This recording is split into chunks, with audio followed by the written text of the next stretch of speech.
Nah, Bapak Ibu udah baca buku ini ya, salah satunya dari Profesor Nina Nurmila. Buku satunya lagi dari Profesor Kesia Ali, dia ngajarnya di Boston University ya. Nina Nurmila ini khusus membahas soal poligami begitu ya. Kalau Kesia Ali eh, membahas soal seks, pernikahan, dan juga dia secara khusus membahas soal mahar ya. Nah, jadi eh, mungkin sekilas ya soal argumennya Kesia Ali ya.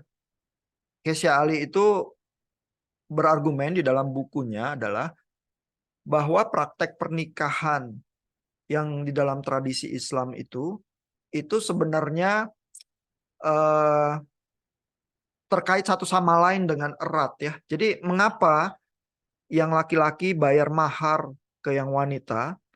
Karena mahar itu dimaknainya sebagai harga yang dibayar untuk akses kepada seksualitas wanita. Ya, sehingga nanti anak dan lain sebagainya juga adalah kepunyaan laki-laki begitu ya. Nah, sehingga di dalam perceraian yang berhak menceraikan juga laki-laki, karena laki-laki udah bayar maharnya begitu ya. Nah, bahkan di dalam bagian introduction dari bukunya Kesia Ali itu membahas kutipan dari Al-Ghazali ya soal masturbasi ya, bahwa buat laki-laki itu kalau bersetubuh dengan budak wanita yang adalah miliknya itu secara moral lebih baik daripada masturbasi. Begitu ya. Nah, itu di dalam kacamata budaya modern itu terasa sangat mengganggu begitu ya, karena menurut Kesia Ali ya, budak wanita itu eh, tidak bisa menolak begitu ya. Tetapi dianggap itu secara moral lebih baik dibanding masturbasi ya, padahal kalau masturbasi kan tidak memaksa manusia manapun begitu ya. Jadi itu penilaian Al-Ghazali soal bagaimana moralitas praktek seksual tertentu lebih tinggi dari yang lain. Menurut Kesia Ali itu sekarang agak berbenturan ya dengan moralitas zaman modern begitu.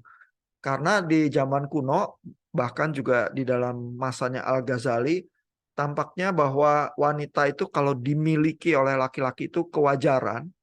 Sehingga kalau laki-laki itu memiliki budak wanita, mau disetubuhi kapan aja yang memang kewajaran, bahkan itu lebih baik daripada masturbasi ya dalam hal zina begitu ya. Nah, sehingga seluruh praktek pernikahan itu ya, dan bahkan perceraian, di mana laki-laki membayar mahar untuk hak seksual, lalu sehingga mempunyai hak juga untuk bercerai, dan secara warisan dan lain sebagainya juga lebih menguntungkan laki-laki ya dibandingkan yang wanita. Itu satu paket itu ya di dalam pemahaman itu, bahwa memang wanita itu miliknya laki-laki gitu ya. Dan pertanyaannya Kesia Ali adalah bagaimana kalau itu berbenturan dengan pemahaman moralitas dunia modern. Itu ya, kalau baca buku Kesia Ali, coba perhatikan ya cara dia berargumen dan menggambarkan hal-hal itu.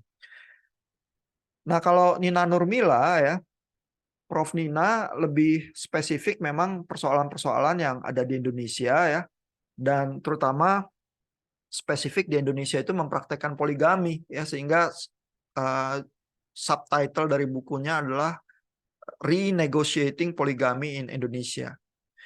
Terus yang saya pilihkan untuk Bapak Ibu baca ya adalah chapter 3 ini ya, Muslim Discourses on Polygamy in Indonesia. Ya, jadi bagaimana ya cara Prof. Nina Nurmila berpikirnya ya, berusaha menggeser dari praktek yang mewajarkan poligami ke arah yang tidak begitu ya. Nah, salah satu yang dia lakukan adalah berargumen soal syariah. Ya, jadi Prof. Nina Nurmila bilang ya bahwa syariah dan fikih itu dua hal yang berbeda. Ya, jadi slogannya buat orang-orang yang pro dengan poligami, poligami itu bagian dari syariah. Ya, jadi kalau di dalam pemahaman tradisi Islam, syariah itu seperti moralitas agama itu, ya, yang berasal dari Tuhan, ya. Dan poligami itu lebih baik daripada zina, ya, daripada nggak menikah terus berhubungan seksual, ya.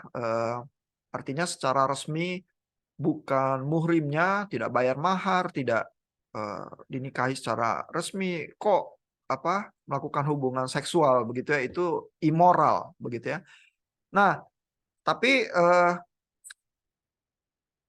Nina Nurmila itu bilang ya bahwa syariah ini itu sering atau moral ya, kalau kita mau pakai kata itu, moral itu seringnya dipahaminya sebagai aturan-aturan fikih saja.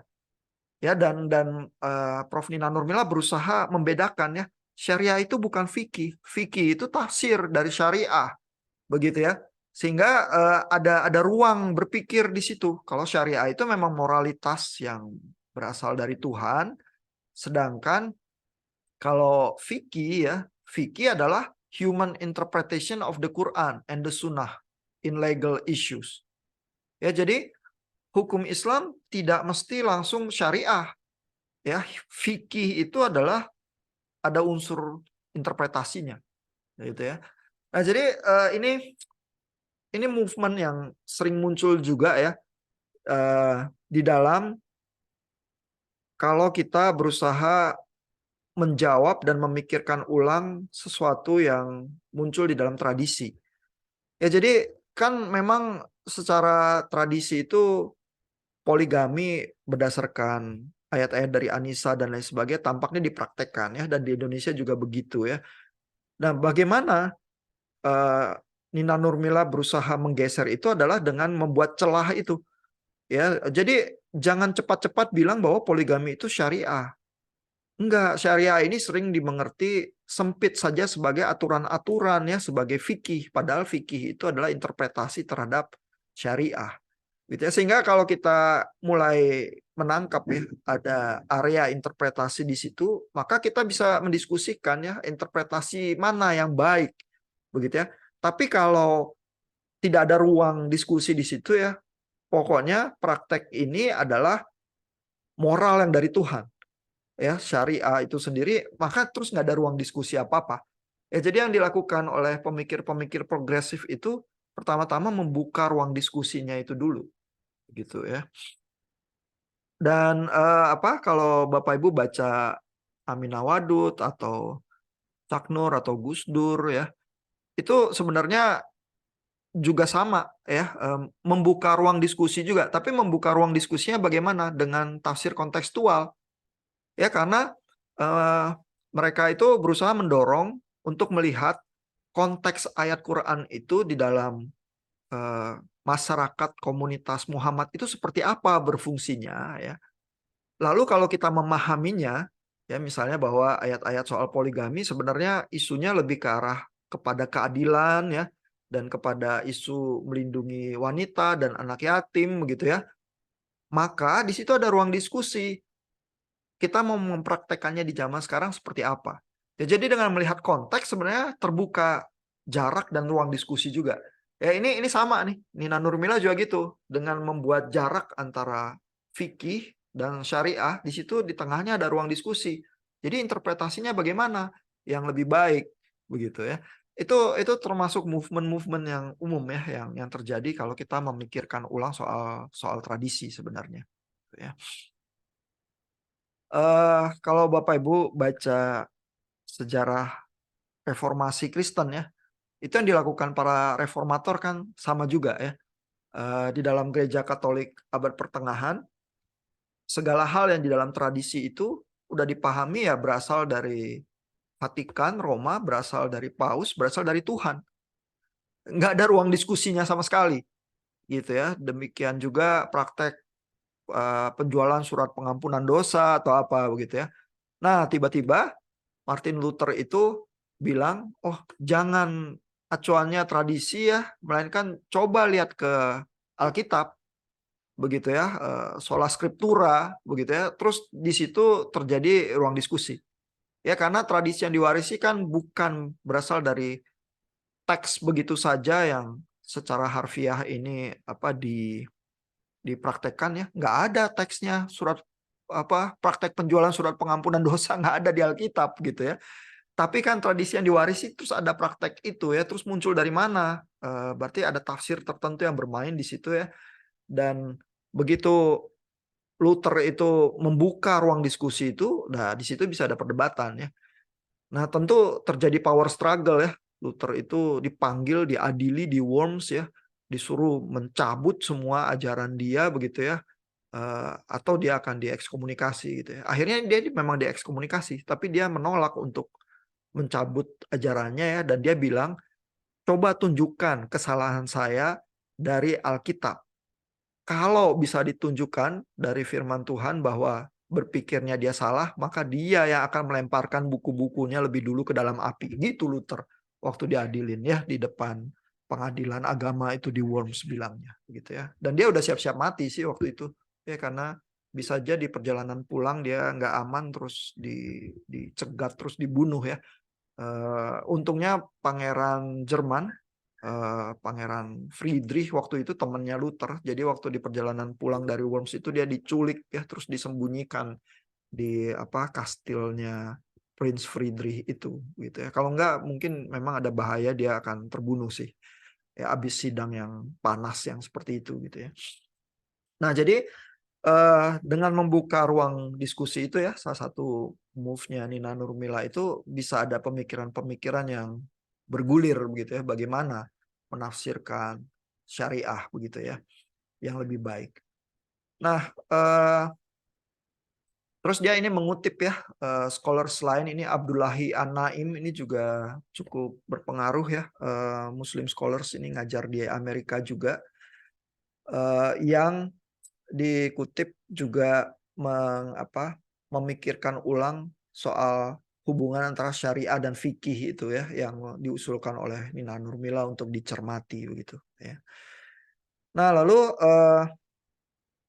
di bagian yang lain memang Nina Nurmila juga membaca Aminah Wadud ya, sehingga dia juga mengutip Aminah Wadud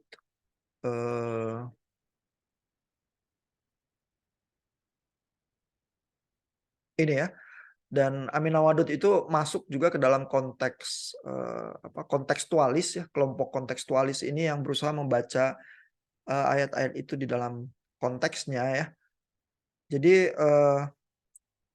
juga yang termasuk dikutip ini Fazlur Rahman, ini profesornya Nurkolis Majid yang ngajar di Chicago ya. Ini yang justru menjadi pionir ya pembacaan yang kontekstual ini Fazlur Rahman. Jadi kalau mau membaca lebih mendetail ya soal bagaimana umat Islam itu berusaha membaca yang kontekstual, biasanya mengacunya ke Fazlur Rahman sih. Jadi bisa cari bukunya Fazlur Rahman untuk lihat ya dia sendiri mengartikulasikan itu apa. Dan pembacaan konteksnya Fazlur Rahman itu namanya yang sering disebut adalah double movement. Ya, jadi artinya seperti yang mencoba dilakukan oleh Cak Nur ya, memahami dulu ayat itu dalam konteks aslinya seperti apa ya, dan bukan sekedar asbab al-nuzul ya, bukan sekedar sebab turunnya ayat itu ya, melainkan konteks bahasa, konteks budaya, konteks ekonomi, seluruh konteks kehidupan masyarakat pada saat itu seperti apa. Lalu itu first movement ya. Lalu mengaplikasikannya di zaman sekarang itu second movement-nya. Ya, jadi ada double movement itu ya. Kembali ke konteks asalnya, lalu kembali ke zaman ini untuk aplikasi. Itu istilahnya yang dipakai Fazlur Rahman ya untuk tafsir yang kontekstualis itu. Ya. Nah,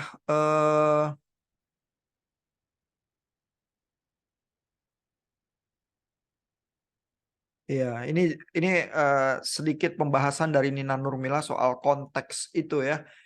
Kenapa ayat An-Nisa ayat 3 itu yang tertulis di situ bisa menikah dengan satu, dua, atau tiga, empat istri ya.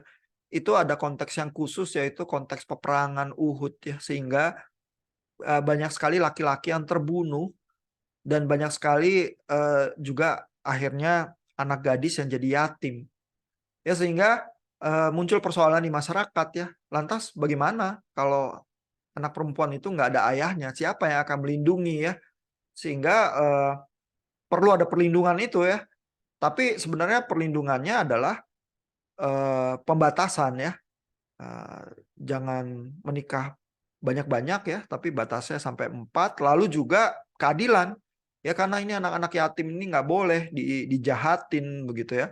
Lalu juga terkait dengan pembayaran mahar itu yang adil begitu ya. Jadi dengan melihat konteks itu ya, memunculkan lagi persoalan yang lebih sentral di dalam An-Nisa ayat 3 itu, yaitu persoalan keadilan ya. Sehingga persoalannya bukan persoalan boleh nggak beristri 4 atau tidak boleh begitu ya, melainkan ada hal-hal yang lebih utama sebenarnya muncul di dalam konteks ayat itu gitu ya.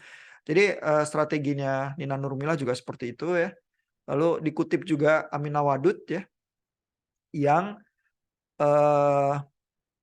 di dalam analisisnya Nina Nurmila ini kembali mengetengahkan soal keadilan ya, about the importance of being just toward powerless orphans. Ya ini dari bukunya Aminah Wadud yang Bapak Ibu udah baca juga ya. Jadi inti ayat itu bukan di poligaminya tapi di persoalan keadilannya begitu ya. Nah, jadi itu kembali ya kita lihat cara-caranya ya bagaimana membaca dan tafsir, membuka ruang diskusi ya untuk tafsir yang lebih progresif ya. Nah, tapi memang kalau di Indonesia ada ini hukum pernikahan ini yang dari tahun 1974 ini yang juga mewarnai kehidupan masyarakat kita ya. Jadi Nina Nurmila membahas juga di bagian ini ya. Dan secara hukum itu ambigu ya hukumnya. Kalau kita lihat ini di halaman ini ya. Ini halaman 54 ya. Ada dibahas hukumnya secara lebih mendetail ya. Sebenarnya di artikel ketiga ini dibilang in principle in a marriage a man shall be allowed to have one wife only. Ya, secara prinsip harusnya satu istri, a woman shall be allowed to have one husband only. Tapi terus ada ayat keduanya, a court of law shall be capable of granting permission to a husband to have more than one wife if all parties concerned so wish. Ya, jadi kalau diinginkan, kalau semua pihak setuju, boleh pengadilan itu memberikan kesempatan untuk seorang laki-laki mempunyai istri lebih dari satu. Tapi ada syaratnya ya. Syaratnya adalah kalau istri itu tidak bisa memenuhi kewajibannya ya. Misalnya juga sakit ya, atau tidak mempunyai anak. Jadi seringkali kasus-kasus poligami di Indonesia muncul alasan-alasannya ini. Karena ini yang tertera di hukum. Jadi kalau nggak bisa punya anak, suaminya bisa mendorong ya untuk mendapatkan hak untuk nikah lagi. Gitu ya. Atau kalau istrinya sakit ya sehingga tidak bisa menjalankan kewajibannya ya, entah itu hubungan seksual atau kewajiban-kewajiban yang lain ya. Jadi ini alasan-alasan yang merupakan celah ya di undang-undang pernikahan ini yang memberikan kesempatan untuk praktek poligami. Ya, tapi istrinya harus memberikan izin, ya izin tertulis, begitu ya. Dan ini kalau kadang bisa terjadi di bawah kondisi-kondisi yang tidak ideal ya atau apa ya, di bawah tekanan dan lain sebagainya, begitu ya. Kalau istrinya nggak punya anak, terus merasa bersalah dan lain sebagainya ya, bisa aja nanti paksa untuk menuliskan surat izin dan seterusnya begitu ya. Nah ini di sini celah ini banyak persoalan ya, tapi hukumnya yang tertulis seperti itu. Ya,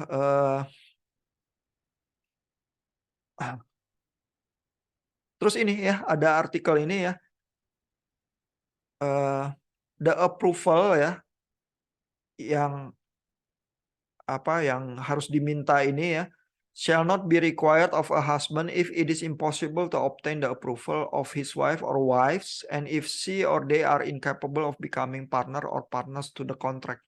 Ya jadi, ya kalau istrinya udah dianggap tidak mampu memberikan izin lagi, ya sudah, jadi tidak perlu izin begitu ya. Nah jadi, banyak celah-celah ini ya, sehingga Nina Nurmila itu mengkritisi ya bahwa ini sebenarnya, eee, ambiguous ini, tidak clear ya hukumnya.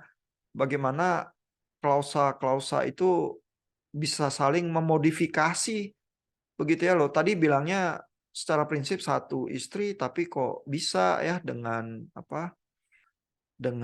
syarat-syarat tertentu begitu ya. Nah, lalu yang menjadi problem juga yang dicatat di sini akhirnya banyak kasus-kasus nikah siri ya. Sehingga nikah siri itu seperti seperti apa gitu ya, itu jadi karena tidak ada surat-surat legalitas ya, seringnya kalau masuk ke pengadilan akhirnya jadi di ini ya, dianulir gitu. Ya sehingga, eee, laki-lakinya nanti terbebas juga dari tanggung jawab dan kewajiban-kewajiban tertentu yang harusnya dia tanggung karena ada pernikahan sebenarnya gitu. Sehingga ujung-ujungnya sering kalau kasusnya ada pernikahan siri semacam itu, terus jadinya dispute ya, nanti juga akhirnya bisa sangat merugikan yang wanita sih. Ya karena problem-problem semacam itu perlindungan hukumnya terus jadi lemah begitu ya. Karena dianggap, "Loh nggak ada kok ini, surat nikahnya ya, berarti nggak sah," dan lain sebagainya. Terus yang wanita ya akan jadi kesulitan begitu ya. Nah sehingga itu kenyataan-kenyataannya ya yang diangkat di sini oleh Nina Nurmila. Terus ada sejarah juga yang agak panjang ya dari zaman Soeharto ya, bagaimana itu berkembang ya, penafsiran dan, praktek hukumnya. Eee, ini di bagian conclusion-nya ya, eee, ditulis ya bahwa di dalam kontroversi soal poligami di Indonesia ya, tampaknya mayoritas, orang Indonesia ya, yang mayoritas itu, eee, termasuk yang semi tekstualis ya. Jadi ada 3 kelompok itu yang kemukakan oleh Nina Nurmila ya, yang semi tekstualis itu yang ada di tengah, yang tekstualis itu yang lebih hurufiah ya, yang lebih, literal. Yang lebih ke arah, oh ya kalau tertulisnya boleh satu 2 3 4 istri ya berarti boleh poligami begitu ya. Kalau yang kontekstualis itu, eee, termasuk Nina Nurmila, Aminah Wadud ya, Fazlur Rahman itu yang mencoba melihat konteks ayat itu apa, lalu di zaman sekarang prakteknya seperti apa. Nah yang di Indonesia itu yang di tengah itu ya, semi tekstualis ya yang, eee tidak mau pintu kepada poligami itu terbuka lebar, tapi juga tidak mau ditutup sepenuhnya. Ya jadi argumennya biasanya kalau secara politis adalah, kalau pintu poligami ditutup sepenuhnya ya, maka Islam tidak dapat dipraktekkan sepenuhnya juga. Karena ayat itu nanti dipraktekannya gimana ya kalau nggak boleh beristri 4 gitu misalnya ya. Nah jadi, eee, menurut Nina Nurmila akhirnya kebanyakan mayoritas Indonesia ini ada di tengah itu ya. Sehingga produk hukumnya juga sebenarnya mencerminkan ya, itu yang masih berlaku dan masih dijalankan. Produk hukumnya itu juga semi ya, tidak mau, boleh poligami seenaknya dan semudah-mudahnya ya, tapi juga, tidak mau juga tidak bisa poligami sama sekali. Ya sehingga ada itu ya, ada persyaratan-persyaratan, boleh kalau ini, dan itu, kalau istri mengizinkan, kalau kasusnya khusus dan seterusnya. Tapi dikecilkan, ininya ya, kemungkinannya dengan persyaratan-persyaratan, gitu. Ya, tentu buat Nina Nurmila kalau ditanya dia akan merasa itu bukan kondisi yang ideal ya, tapi perkembangan ke arah yang lebih progresif mungkin tidak mudah juga ya. Buku Nina Nurmila itu kan udah tidak sangat baru ya, tapi tampaknya perkembangan juga cenderung lambat sih, ya. Eee,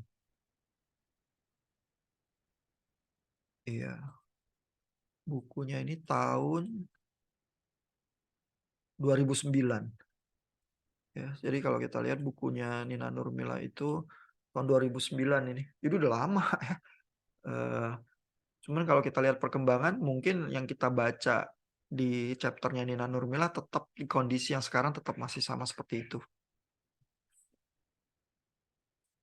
Mungkin butuh generasi-generasi yang lebih muda dan baru, dan butuh penafsir-penafsir juga sih ya, yang bisa menavigasi isu itu untuk diterima oleh masyarakat umum gitu. Ada pertanyaan, komentar sejauh ini?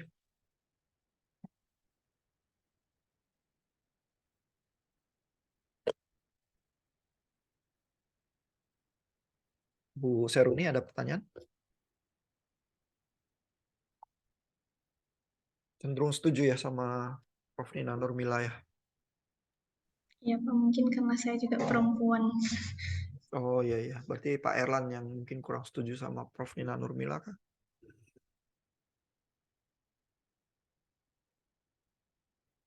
Oh, nggak ada komentar Pak Erlan. Tapi Pak Erlan tadi di dalam perdebatan tuh memilih posisi kesetaraan sih ya. Dan dari tradisi Kristiani memang cenderungnya kalau yang poligami itu nggak diterima ya, sehingga memang di dalam konteks zaman modern cenderung nggak ada isu ya soal poligami di komunitas Kristen ya. Walaupun soal tafsir, kalau Alkitab tidak ada juga sih yang melarang poligami ya, ayat secara jelas, karena di masyarakat kuno tampaknya praktek itu juga dijalankan dan diterima ya. Cuman ada ayat yang soal penilik jemaat itu sebaiknya beristri satu ya. Tapi tidak melarang poligami. Artinya kan penilik jemaat nggak semua orang juga ya. Jadi sebenarnya itu membuka peluang, dan kenapa ada syarat itu dikatakan oleh Paulus, kemungkinan karena ya banyak juga orang yang poligami ya, sehingga disyaratkan lebih baik kalau mau jadi penilik jemaat suami dari satu istri. Oke, kalau nggak ada pertanyaan atau komentar, ini waktu kita juga udah habis. Terima kasih untuk perdebatan tadi yang sangat menarik yang dilakukan. Terima kasih juga untuk texting. Nanti minggu depan kita ketemu lagi terakhir untuk bicarain beberapa paper yang tersedia di Google Classroom. Ya.